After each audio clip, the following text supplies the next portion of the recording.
Bonjour à tous et bienvenue dans une nouvelle vidéo. Alors avant de démarrer, deux petites choses. La première, désolé, je suis un petit peu malade, j'espère que ça ne gâchera pas trop la vidéo. Et la deuxième, vous l'avez vu, nouveau décor. Ça y est, j'ai enfin un bureau. Voilà. Ça va prendre quelques vidéos pour que je trouve vraiment le bon angle, les bons éléments, etc. J'ai des idées pour mettre des choses, n'hésitez pas à donner vos avis.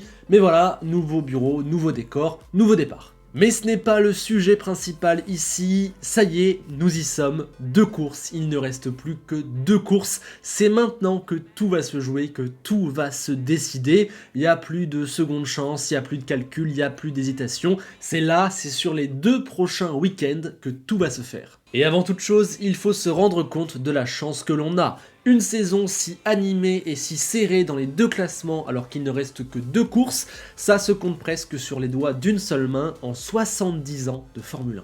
Et le final de cette exceptionnelle saison va se dérouler à Jeddah et à Abu Dhabi, un nouveau tracé et un remodelé. Le Jeddah Corniche Circuit est la plus grande interrogation de toute la saison. 6,1 km, 27 virages, un design général unique et déroutant, des murs comme limite naturelle, un front de mer, de la nuit, un dispositif lumineux gigantesque, un pays particulier dont c'est le premier Grand Prix, une construction terminée in extremis, c'est une curiosité, presque une anomalie. J'avoue que j'ai encore du mal à réaliser qu'on va vraiment rouler là-bas, le dessin général du circuit, sa philosophie de base ou le rendu final me paraissent quasiment irréels. Le premier ennui, c'est que je ne suis absolument pas convaincu par l'argument du circuit en ville le plus rapide du monde et par les 27 virages. Ça donne un produit final que je trouve assez ridicule et grotesque et certainement dénué d'intérêt en termes de course.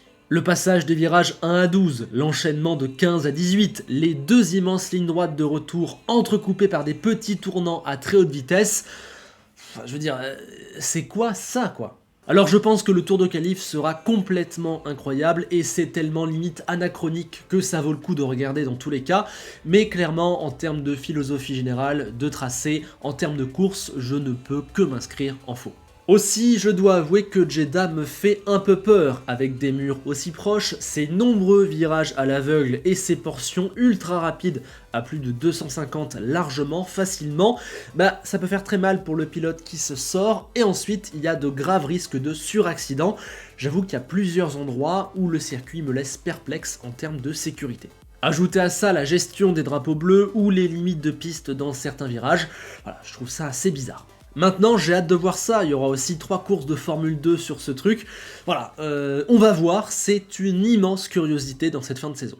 Quant à Abu Dhabi, je suis vraiment heureux des changements. La chicane cassante du premier secteur avant l'épingle a été enlevée, et à la fin de la deuxième grande ligne droite, c'est pareil, adieu la petite montée, la chicane et le virage à 90 degrés inutile, bonjour à un gros banking où on va garder pas mal de vitesse pour attaquer la fin du circuit. Philosophiquement, ces 2 changements, c'est un grand oui. On enlève 2 portions inutiles qui cassaient de la vitesse, qui créaient du dirty air et qui enlevaient de vraies opportunités de dépassement plus loin pour créer de vraies solutions. Du virage 1 au virage 5, c'est désormais à fond, il y a une vraie opportunité de pouvoir se jeter à l'épingle dans des tours normaux et également au départ où ça va directement offrir de belles options. Voilà, je trouve vraiment que c'est une idée ultra intelligente, surtout que la chicane ne servait à rien. Pareil au virage 9, avant il marquait la fin d'une bataille, là désormais il va pouvoir permettre de la poursuivre. Un dépassement peut s'y conclure, on peut passer à 2 dans le banking, utiliser des trajectoires différentes, on peut amorcer une contre-attaque, on peut amener plein de vitesse pour aller chercher le freinage en appui du virage 11, c'est une superbe idée d'avoir enlevé cette chose qui ne servait à rien avec cette montée et cette chicane clairement ridicule. Vraiment, je suis fan, ça donne un circuit moins carré, moins strict et potentiellement bien plus intéressant à bien des niveaux. Clairement, bravo, j'ai hâte d'y être. Et c'est donc sur ces 2 terrains de jeu que Max Verstappen et Lewis Hamilton vont se disputer le plus prestigieux des titres, la couronne de champion du monde, et quoi qu'il arrive, ce sera un titre historique. On parle soit d'un 8e titre, soit du premier titre d'un pilote de la nouvelle génération, le premier titre hors Mercedes depuis 2013, un titre décerné dans les 2 dernières courses, après 20 Grands Prix de bataille, où le leadership n'aura jamais arrêté de changer, où il y a eu des dynamiques inverses, où il y a eu des événements marquants. C'est une lutte dont on se rappellera dans 20, 30, 40 ans. Mais la question, c'est bien évidemment qui va gagner. Il y a désormais 8 points d'écart, ça veut dire qu'on peut arriver à Abu Dhabi à égalité, ou bien que Max peut être titré dès ce week-end. On pensait que Red Bull et Verstappen étaient au-dessus et avaient fait l'avant-dernier coup décisif en gagnant à Austin puis à Mexico, mais au Brésil, Hamilton et Mercedes ont repris l'avantage et ont repris la dynamique, la performance. Les Allemands ont empoché les 3 dernières pôles et les 2 dernières victoires. Les multiples changements de moteur leur ont coûté des pénalités, mais désormais ils ont un avantage décuplé sur la puissance grâce à cette fraîcheur. Clairement, la saison a retourné entre leurs mains, Jeddah semble mieux leur convenir, on semble se diriger vers le scénario où Hamilton a la meilleure machine et où potentiellement il peut être champion en ayant gagné les 4 dernières courses. Face à ça, la question clé pour ce final, c'est donc Red Bull a-t-elle les moyens de faire changer une dernière fois le cours des choses en sa faveur ? Un surplus de puissance de la part d'Honda, un setup parfait, une meilleure fiabilité de certaines pièces, un dernier effort, ils doivent sortir quelque chose du chapeau pour se sauver. On est également face à une immense bataille mentale et là-dessus aussi j'ai l'impression que Mercedes a repris le dessus. Toto a clairement haussé le ton, Horner semble s'énerver et se perdre, la panique n'est que dans un des 2 garages, c'est comme si les champions venaient remettre le couvercle. Dans ce genre de situation, la gestion de la pression et l'expérience comptent énormément. Je dirais donc qu'il y a un petit avantage à Mercedes. En plus, c'est sur Red Bull que les regards sont braqués, c'est eux qui ont la pression, c'est eux qui ont tout à perdre en cette fin de saison. Malgré tout, il ne faut pas l'oublier, et je pense que la réalité de la piste peut vite le faire ressurgir, c'est Hamilton qui en vrai a la pression. C'est lui qui doit faire un sans faute. S'il laisse Max gagner une seule des 2 dernières courses, il dit potentiellement adieu au championnat du monde. C'est lui qui doit être parfait, ne faire aucune erreur, ne plus rien rater. En début de saison, j'avais parié sur Hamilton. Avant Austin, on avait refait un point où je voyais désormais Verstappen vu la tournure des événements. Mais la dynamique actuelle semble se rediriger vers Hamilton. On verra bien. Personnellement, ce qui est cool, c'est que j'ai vraiment aucun favori entre les deux. Donc vraiment, je m'éclate à voir cette fin de saison. Et j'espère simplement qu'ils pourront réellement se battre sur la piste. L'autre enjeu de ces dernières courses, c'est également de figer le classement. La première est importante, on vient d'en parler, mais il y a également toutes les autres.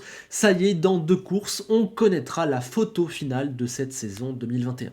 Pour la 3e place, Perez n'a plus que 13 points de retard sur Bottas, alors clairement, à la régulière, ce ne sera pas possible de le rattraper.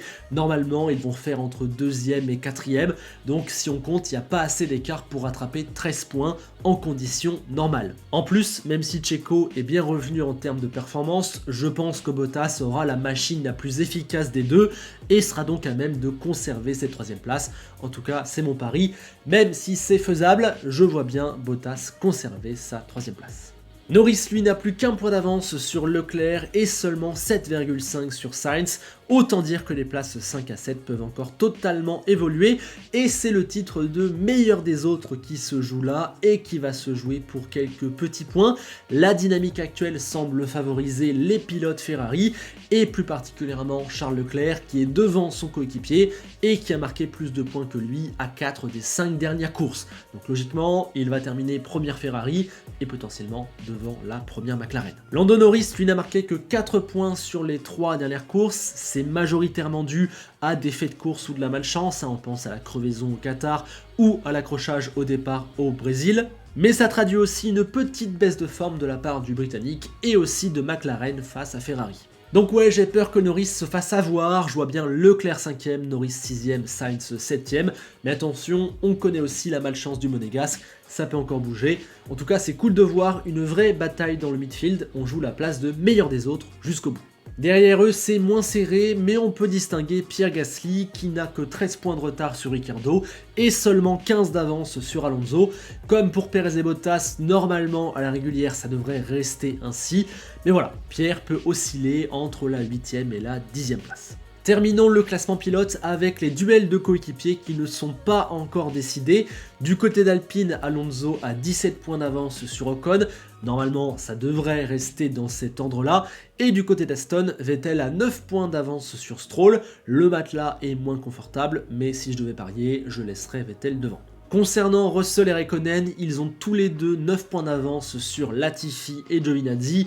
Je pense qu'on peut dire que c'est joué pour eux. Et mine de rien, c'est important ces batailles de coéquipiers parce que pour la photo finale, dans 2, 3, 4 ans, on pourra dire « Ah oui, mais un tel, il avait battu un tel dans la même voiture. » Donc nanani nanana. Voilà. C'est important pour tout le monde de bien finir face à son coéquipier. Du côté du constructeur, c'est tendu également, plus que 5 points d'avance pour Mercedes face à Red Bull. Comme on en a largement parlé, l'avantage et la dynamique sont désormais du côté de Mercedes, à Red Bull de tenter de faire changer ça, et ils peuvent compter sur un Perez qui est clairement revenu en termes de performance. Ça va aussi se jouer à quel numéro 2 fera moins d'erreurs et saura aller chercher la meilleure performance. On se demandait en début d'année lequel de Perez ou de Bottas ferait gagner ou perdre le constructeur à son équipe. On y est clairement. Derrière ce top 2, on avait jusque-là de très belles batailles pour les autres positions, mais les dernières courses semblent avoir figé définitivement le classement. Ferrari a 39,5 points d'avance sur McLaren pour la 4ème place, Alpine a 25 points d'avance sur AlphaTauri pour la 5ème, Aston a 35 points de retard et 54 d'avance, Williams a 12 longueurs d'avance sur Alpha, c'est énorme à ce niveau. Voilà. Hormis le top 2, je pense qu'on a toute la bonne fin du classement dans l'ordre. Allez, on va terminer avec une petite liste de choses qu'on n'a pas encore eues cette saison, les derniers détails, les dernières petites choses à aller chercher.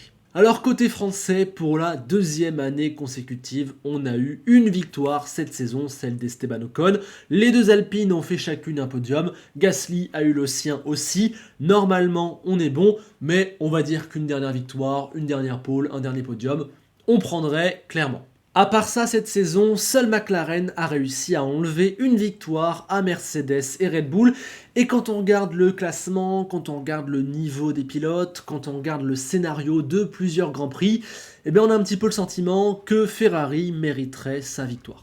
Alors ça n'arrivera pas sans des faits de course absolument incroyables, clairement à la régulière c'est pas possible, mais voilà, si on avait une victoire Ferrari cette année, ça viendrait quelque part amplifier, embellir la photo finish de cette saison. Sinon, j'avoue que j'aimerais beaucoup que Tsunoda marque des points d'ici à la fin de saison.